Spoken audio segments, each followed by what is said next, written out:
Some journeys to Iowa start on the other side of the world, and the risk to get here is more dangerous than most of us can even imagine.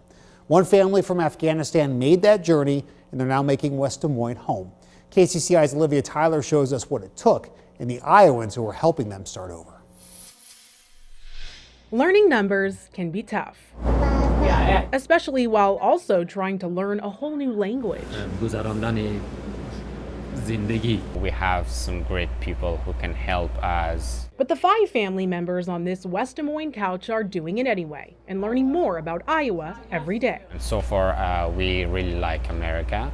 We like the people, we like the environment, we like everything. America, a place the Zaki family never thought they'd see. They're Afghan refugees who escaped the Taliban's takeover, but not before almost 4 years of trying to get out.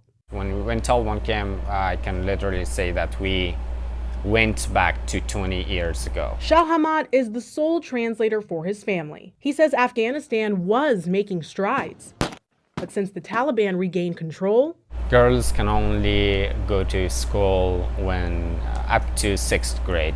Being a woman in Afghanistan is so hard. He knows because he saw what his mom, Arifa, had to endure there. If a woman works with the American government, that would be more worse. Now, Arifa cooks traditional meals in her West Des Moines kitchen, and she's learning English. But just a few months ago, she was working as an ally to the American government back in Afghanistan.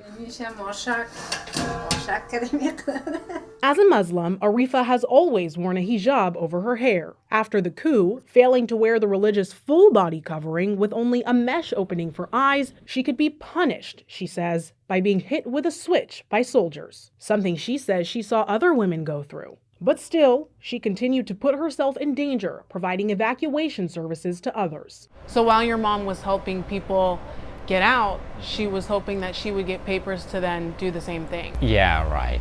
And she would. The Zaki family landed on U.S. soil April 9th after qualifying for a special immigrant visa status, also known as an SIV, a U.S. government immigration program granting residency to nationals from Afghanistan that helped American forces during wartime. But before they could make it out of the country, the Zaki family was faced with heartbreak. We don't know when we will meet them in the future. 3 Zaki children couldn't come with them. They were over 18. Which is too old to qualify for SIV. Do you guys still communicate with them? Oh, yes. But talking over the phone isn't quite the same, they say, something families everywhere understand, including families here in Iowa that helped get the Zaki family to the States. You have all mothers sitting here, and we're mothers first. No mother would want that. Jane, Amy, and Angela are part of the Zaki's American family. I just blessed every day by their presence here. The women had first prepared to welcome a family from Syria. They had airfare ready to go, but then President Trump suspended all U.S. refugee admissions the day he took office, and those flights were canceled. But the women didn't give up. Instead, they turned to No One Left Behind, a nonprofit dedicated to resettling wartime allies. We are all just so much more alike than we are different. Within just a few months, the Zakis have assimilated into life in Iowa. The kids get home from school and start on their homework. The youngest is learning her ABCs through Cocomelon. Shah Hamad goes to DMAC and works at Hy-Vee. They enjoy family time around the metro, eat dinner together at the end of the day, and they have dreams, just like all Iowans. Become an engineer,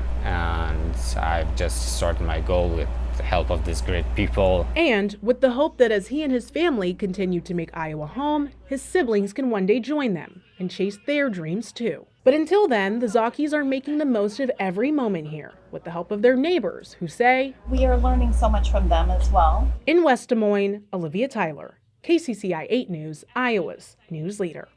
And they put their lives on the line to help our country. We're glad that they're making Iowa home.